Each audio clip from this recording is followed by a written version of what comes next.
আমরা বিশ্বকাপ খেলতে চাইছিলাম না, আমাদেরকে জোর করে পাঠিয়েছেন আইসিসি।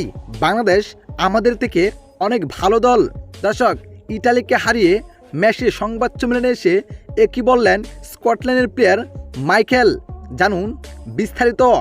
দর্শক, আজ বিশ্বকাপে মাঠে নেমে যে স্কটল্যান্ড ও ইতালি, হয়তো স্কটল্যান্ডের জায়গায় বাংলাদেশ বিশ্বকাপ খেলতো, কিন্তু বাংলাদেশ দলকে পরিকল্পিতভাবে বিশ্বকাপ থেকে সরিয়ে দিয়েছে আইসিসি, যেটা সকলেরই জানা।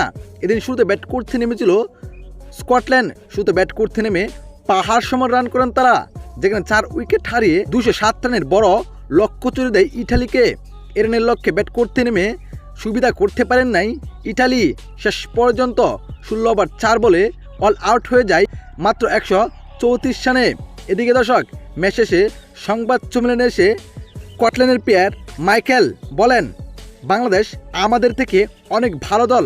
আইসিসি আমাদেরকে জোর করে পাঠিয়েছে, নয়তো বাংলাদেশের জায়গায় আমরা বিশ্বকাপ খেলতাম না। যেহেতু আইসিসি পাঠিয়েছে, সেহেতু আমাদের আর কিছু করার ছিল না, তাই আমরা বিশ্বকাপ খেলতে আসছি।